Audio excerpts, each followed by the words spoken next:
Hey guys, David here, and I got a lot of response as far as messages questioning what it is that I do as far as the postcard marketing and how the campaigns are kind of set up and how it is that people can participate in the co-ops. Basically, I don't really care what business it is that you're in. I'll mail postcards for you for a fee. Um, it depends on the package, how many you're trying to mail, whether you're trying to mail 100, 500, 1,000, 2,000, 3,000. It really doesn't matter. I pretty much can do up to a couple thousand on my own before I actually start outsourcing stuff generally. But I have another stack that is about to go out, and this is mine. These are all mine. These are going out, and I've been testing some different the colors of paper. I talked about in the last video, the green, the blues, the yellows, but I've been having a really good response with the blues with the list that I'm on right now. They're really responding to the blue, and sometimes that happens. It's not something that I can control. I can't say, oh, this list is going to respond to this color, this list is going to respond to this color. Generally, all lists respond to these colors the best that I've found, that I've tested. People are out there testing other things. Maybe some other color works better for them, but for me, what I found is that the blue is working really well now. The yellow and the green and the blue always work. And really, the reason why I'm sending this batch of postcards out is because the list that I just tested, and it was a partial test, right? It was only like 500. Usually list brokers, you have to buy at least, some of the list brokers that I deal with, at least you have to buy like 3,000 names at a time to mail to. So when you buy 3,000 names, sometimes you mail out and the list isn't that great, so I don't mail that list. I have stacks and stacks of actual names of lists and lists that I haven't mailed to because they weren't very responsive when I did. Now I cycle those back through and I go back in and I'll mail to that another section of that list again and see if they're a little bit more responsive, or I'll try a different postcard or a different thing to see how I can monetize that list once I have it. Because you're only allowed to mail one time because you're renting the list versus buying the list. And some people like to buy the list. Some people like to rent the list. Some people don't have lists for sale. Some people only have lists for rent. So it really depends on what who you're using as far as your list broker and where you're getting that list. Another couple of questions that came up are, what stamps am I using? I'm using postcard stamps, and the reason I'm using postcard stamps is because after I get my postcards cut, they're this big, right? So that's a regular postcard size.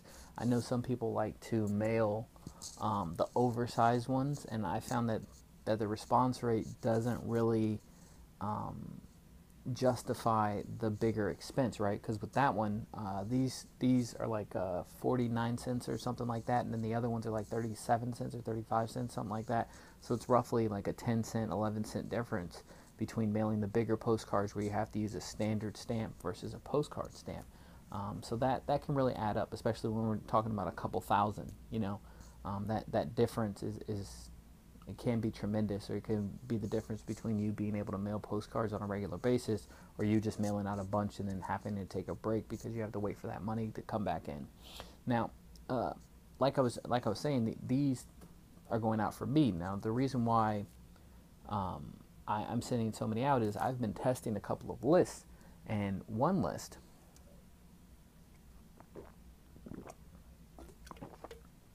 got a hole in my lip. One list I have, and it's going out, and they're the ones who are responding really well to the blue, which is why you see a bigger blue stack than a yellow stack or a green stack. That list is really good right now. It's a very responsive list. This list has roughly 100,000 names on it, and I have about 3,000-ish left. I bought 5,000 this time because the first initial 500 that I sent out on the initial buy of 3,000 went great. So I'm mailing as many as I can to this list. Roughly when I mail out 1,000, I'll sponsor anywhere from 10 to 20 people, or I'll sell something to 10 to 20 people. I'm not necessarily recruiting all the time into businesses. I do recruit into my coaching programs, and I do recruit into like affiliate offers, just like CPA offers once in a while. But mostly it's like, into the coaching, right? So when I'm selling the coaching and I'm trying to build the coaching program and I'm sending these postcards out, for my coaching, or I'm not necessarily recruiting.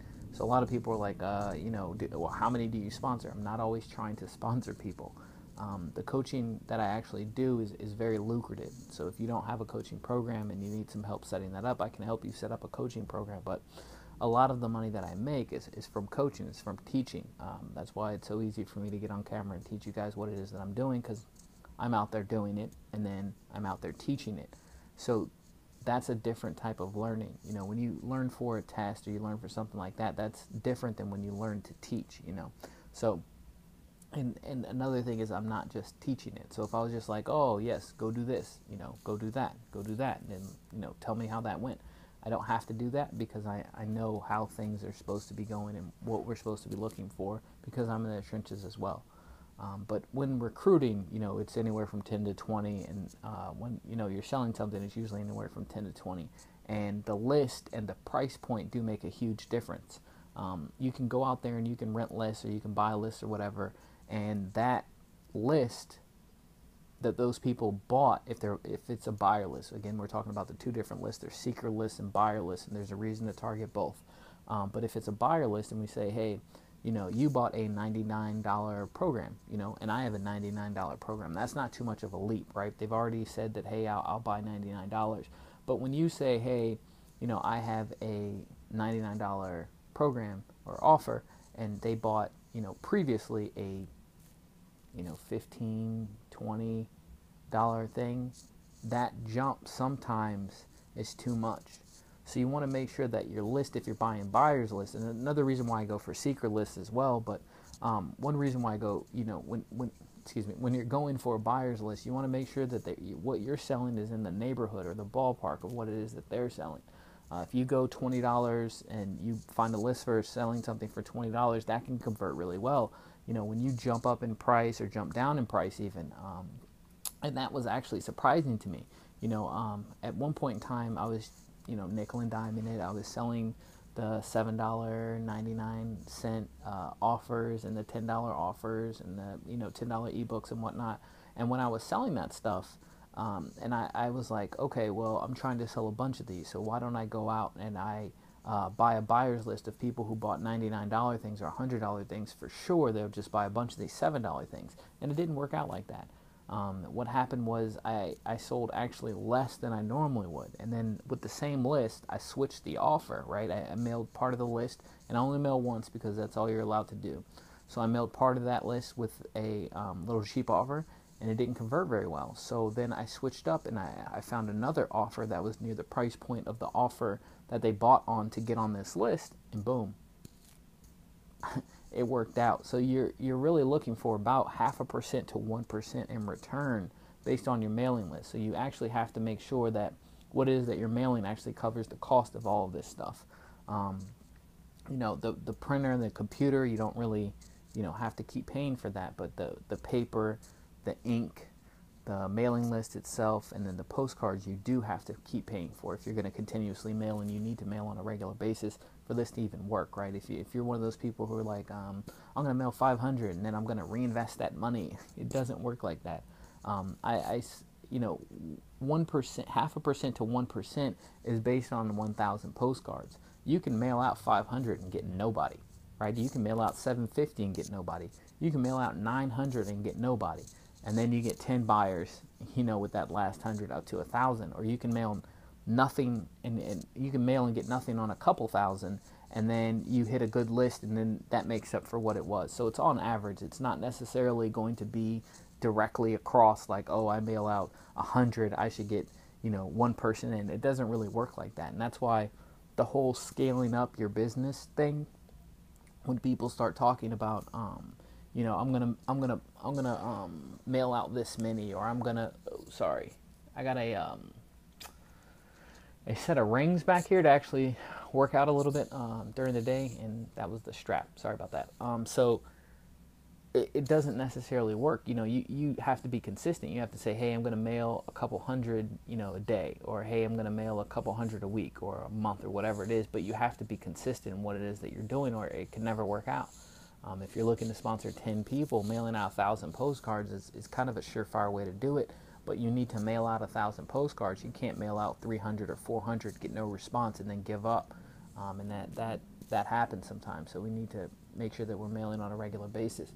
I really think that covered most of the questions that I got. I got the questions about what postcard stamps am I using? Am I using postcard stamps?